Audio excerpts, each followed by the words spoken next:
At the height of the beef, T.I. and his camp were not worried. We got the #1 song in the country, man. Let them know. By most accounts, they had won the rap battle. His camp might have won the battle, but they ain't win the war. Then 50 Cent leaked episode 1 of a documentary built around over 20 sexual assault allegations against T and his wife, and the whole picture changed. This is how it got there, the threat that started it all. In early March 2026, 50 Cent posted and then deleted an Instagram screenshot announcing a documentary titled Surviving T and Tiny. The caption referenced 20 sexual assault cases against T and his wife. He deleted it, but the internet does not forget, and the people who saw it knew exactly what it meant because 50 Cent has a track record of turning documentary threats into reality, and the results have never been good for the person on the other end. That is the leak. Not a finished episode, a preview of intent. And the reason it lands so hard has everything to do with the road that got here. 50 Cent and T.I. have had tension for nearly 2 decades. It started with regional competition, New York versus Atlanta, and hardened into something personal in 2008 when 50 Cent started calling T.I. a snitch. T had been arrested in October 2007 for attempting to buy machine guns and silencers. He was facing up to 10 years. He served 1 on the Gun It record to terminate on sight. 50 rapped, "Get knocked with 10 machine guns, only get 12 months. Oh, we don't talk to me." That lyric did not leave T.I. alone. It followed him for years. The feud stayed cold through most of the 2000s. But in 2020 and 2021, T.I. started pushing for a Versus battle, the popular platform where artists settle rap rivalries by playing hits back-to-back. 50 dismissed it every time. Then in February 2026 during Super Bowl weekend, T.I. went on the Nightcap podcast and said 50 Cent had agreed to a Vuz and then backed out, that he ducked the smoke. That was the spark. 50 responded the way he always does, not with music first, but with social media. He posted an old T.I. Crime Stoppers PSA, a public service announcement T.I. had appeared in, which 50 used to renew the snitch narrative. Then he posted a photo of T.I.'s wife, Tama Tiny Harris, on Instagram on February 22nd, 2026. An image chosen or edited to appear unflattering, captioned to mock her appearance. That post changed everything. T.I.'s son, King Harris, went on Instagram Live immediately. What he said escalated the entire situation past the point of regular rap beef. That nigga wanna say something about my mama. Your mama dead as fuck, nigga. Your mama dead as fuck. Go dig her. 50 Cent's mother, Sabrina Jackson, was murdered in 1984 when 50 was 8 years old, a fact King Harris was aware of when he kept going.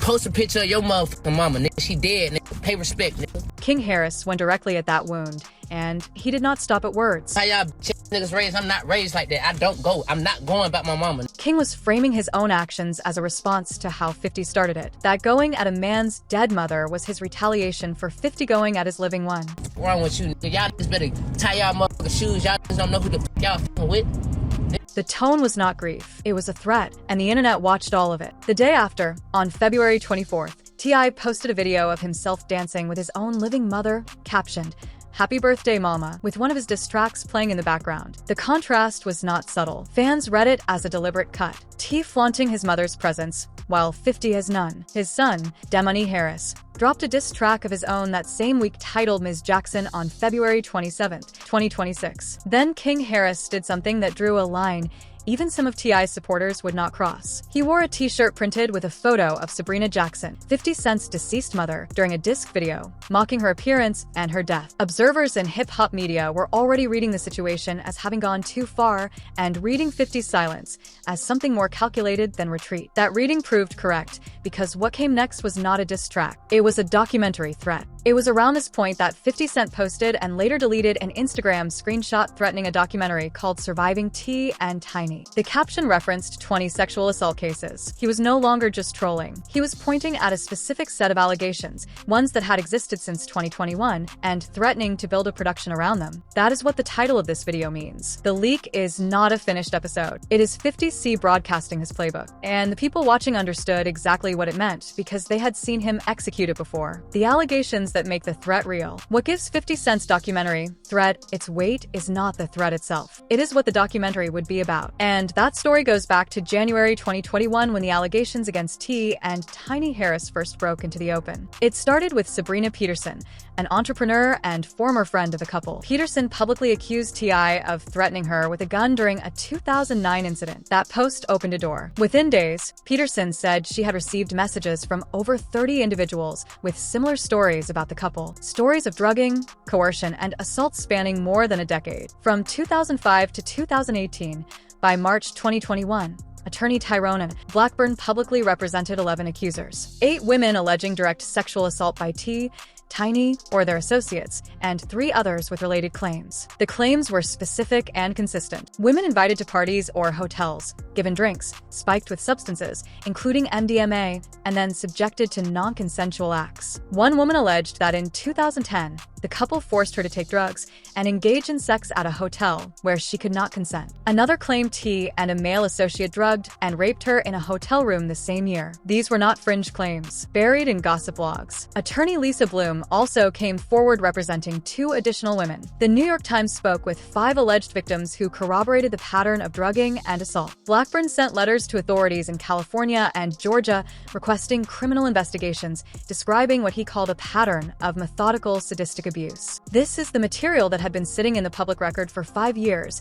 and that 50 Cent was now threatening to put on screen. Winning a diss track cycle and surviving a documentary built around sexual assault allegations are 2 entirely different fights. And this distinction is what made the threat credible. In May 2021, the LAPD launched a formal investigation after at least 2 women filed reports. But by September 2021, the Los Angeles County District Attorney's Office declined to file charges. The statute of limitations had expired on most of the claims. The VH1 reality show T.I. and Tiny, Friends and Family Hustle was canceled. No criminal charges followed. Then in January 2024, an Air Force veteran identified as Jane Doe filed a lawsuit under California's Sexual Abuse and Cover-Up Accountability Act, which had temporarily revived expired claims. She alleged that in 2005, she met the couple in the VIP section of a Los Angeles nightclub, was handed a spiked drink by Tiny, and was taken to a hotel room where she was sexually assaulted while visibly drugged and unable to consent. T and Tiny sought dismissal. In August 2024,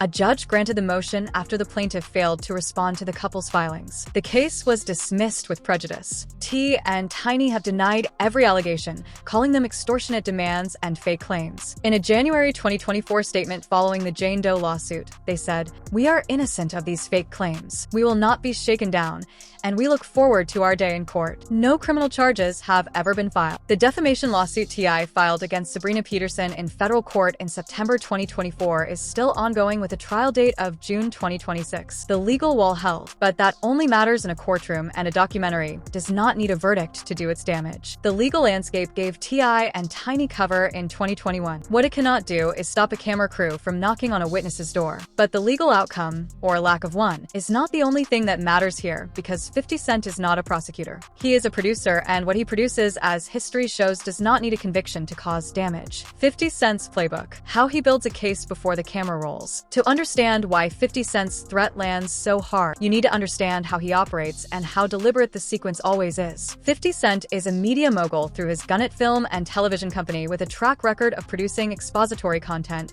that targets people in his orbit. The pattern is consistent. Social media provocation first, public framing second, production third. By the time a camera crew shows up, the audience has already been primed to watch. The documentary does not introduce the story, it closes it. And closing it is what is the damage. He does not invent allegations, he packages them. He gives a story a beginning, a middle, and an end. And then he puts it somewhere millions of people can watch it. That is the mechanism. And that is exactly the mechanism he is pointing at T.I. On March 5th, 2026, 50 escalated further. He posted old footage of T.I. in court and promoted a Crime Stoppers hotline content specifically designed to keep the snitch narrative alive and the sexual assault allegations front of mind. His caption read, No, I don't like it. No versus. Let's do the stay away challenge and stay away from me, LOL. It was presented as trolling, but it was also a trailer. Blogger Tasha K added fuel on February 28, 2026, posting on X that sources close to 50 Cent confirmed he was loading up the project. Specifically to address the couple's alleged drugging and assault accusations, she advised the Harris family to apologize and fall all the way back, warning that 50 does not play fair. Meanwhile, 50 released a disc in the song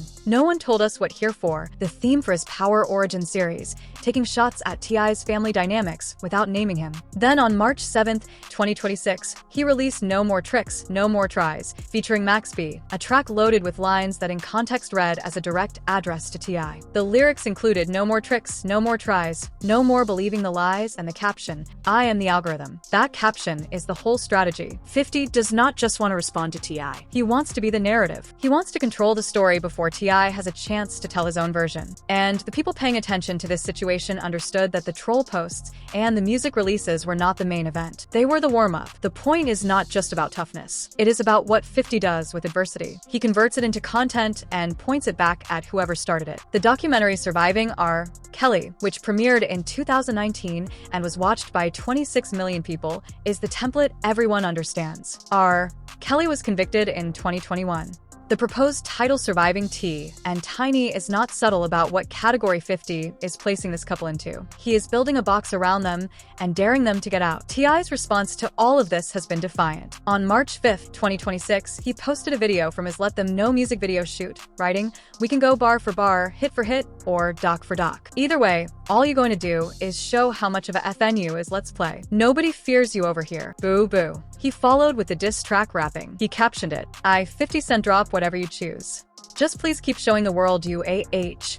Pandora's box is ajar, sir. But there's a detail worth paying attention to. T.I. said doc for doc, suggesting he has a documentary of his own in the pipeline. What he hasn't said is whether what he has can match what 50 has already built. A distribution network, a proven platform, and a public already primed to watch the family in the middle of it. This beef did not stay between two rappers. It pulled in T.I.'s entire household, and the way each member of the Harris family responded reveals exactly how the situation escalated from a Verzuz dispute into a documentary threat. King Harris was the flashpoint. His Instagram Live rant targeting 50 Cent's deceased mother, Sabrina Jackson, drew immediate and widespread backlash. Social media split. Some called it loyalty. Others called it a line no one should cross. Boozy Badass weighed in publicly, calling King's actions wrong, saying mocking a dead parent is off limits regardless of what started the fight. King was not alone. The whole family moved. T.I.'s other son, Demony Harris, 24, a rapper in his own right, released Ms. Jackson on February 27, 2026. Demony kept the content focused on rap rather than personal attacks. Even Harris T and Tiny's 9-year-old daughter was pulled into the moment, posting a video of her singing with a caption framing it as a response to 50 disrespecting her mother. Tiny broke her silence on Instagram, calling her sons her biggest flex for standing up for her. She saw what they did as protection, not overreach. T was more complicated. He went on record about King's behavior in a podcast interview, and what he said was not a simple endorsement. T had spent years trying to pull King back from this exact kind of behavior. In his own words, the beef had given King a justification to unlearn everything, but T.I. also drew a line. He said he told King to stop specifically after the t-shirt incident. He explained his own position. What he said his motivation was throughout all of this. In an interview with TMZ, he was not claiming a win. He was claiming a purpose. And that purpose, he said, was always about the women in his household watching men stand up for them. That framing, defend, not defeat is important because it explains the emotional logic behind why the Harris family moved the way it did. But it also exposes the strategic problem. When you fight back to protect family, and your family crosses a line in the process, you have handed the other side material they did not have before. 50 Cent's attorneys, according to observers, were watching closely. One commentator noted, I could almost guarantee you that 50 Cent's attorneys are looking at T.I. and his family extremely closely. One slip up, and they're going to sue the out of T.I. 50 Cent himself addressed the mother. Comments in a post saying, yes, 50 was wrong, but King, my mom died when I was little. You said that to me. He framed himself as the wounded party. And in the court of public opinion, the t-shirt stunt gave him ground to stand on. Uncle Mudo was asked about the whole situation in an interview. He was one of many voices who initially treated this like a show, but even he caught himself, then immediately corrected it. That one correction, it ain't funny games, is a summary of where most observers landed. It looked like entertainment until the documentary Threat made it clear it was not just entertainment anymore. What happens next and what is actually at stake. As of March 8, 2026, no documentary has been officially announced. No episode has been released on any platform. No network has confirmed a deal. What exists is a threat, a track record, and a silence that 50 Cent has carefully maintained. Because the silence is doing exactly the work he needs it to do. The question of what happens next has to be answered by looking at what the precedents actually produced. Surviving R. Kelly premiered in 2019. It was watched by 26 million people. R. Kelly was convicted 2 years later and sentenced to 30 years. The documentary did not create the evidence that convicted him, but it organized the public's understanding of the allegations in a way that made the legal outcome feel inevitable. That is the model 50 Cent has studied and knows how to execute. T.I.'s legal situation is different. The statute of limitations has expired on most of the claims. The 2024 civil lawsuit was dismissed with prejudice. No criminal charges have been filed, but legal outcome and public perception are not the same thing, and 50 Cent has never needed a conviction to end a career. If the documentary is produced and reaches a wide platform, the potential consequences are concrete. T.I.'s touring activity for his album Kill the King could face cancellations or protests. His trap music museum and business ventures could come under scrutiny. His acting credits, including his appearances in the Ant-Man films, could become uncomfortable for studios. Tiny's Escape reunion activity could be overshadowed. The real estate and media interest the couple has built over 2 decades would have a much harder story attached to them. If the documentary is weak, if it lacks new accusers, new evidence, or new detail, it could backfire. T.I. has a defiant public posture and a fan base that has stood by him through federal gun charges, prison sentences, and years of controversy. If 50's production is perceived as a grudge piece rather than accountability journalism, it could harden that support. Some of T.I.'s fans have already framed 50's moves as jealousy, a reading 50's troll persona sometimes invites. There is also the counter-threat. T.I. said doc for doc. He has hinted at his own documentary exposing 50 Cent's past, family estrangements, and business fallouts that 50 has never had to answer for in a formal production. Whether that production exists in any real form is unknown, but the threat creates a stalemate or the appearance of one. And appearances are exactly how 50 Cent operates. Because the people who think T.I.'s family won the rap beef portion of this, the diss tracks, the Instagram posts, the King Harris rant are not wrong about that part. T.I.'s can't perform. They had sharper lyrics, more family energy, and the optics of protecting Tiny. But some observers were not moved by any of it. The point being made there is about 50 Cent's history of outlasting people who believed they had the upper hand on him. That skepticism captures something real. The diss track cycle is one arena. The documentary is another, and 50 has already proven he can win in that second arena at a scale that the first one cannot match. King Harris had his own answer to that kind of doubt delivered in the same Instagram live where the beef hit its most personal point. The confidence was there. What remains to be seen is whether confidence is the right currency for the fight that is actually coming. The t-shirt, the Instagram live, the grave photo, every piece of it was watched by people who are not fans. People who are evaluating what can be built into a legal or creative case. And 50 Cent, who has survived 9 gunshot wounds, a collapsed empire, and a decade of people calling him washed, has never been a man who moved without a plan behind the chaos. The diss tracks are done. The real question, the one this video has been building toward, is whether the documentary is coming, and if it does, the devastation it brings will have very little to do with bars. Thank you for watching. If you enjoyed watching this video, click on one of the boxes playing on your screen to watch more similar content.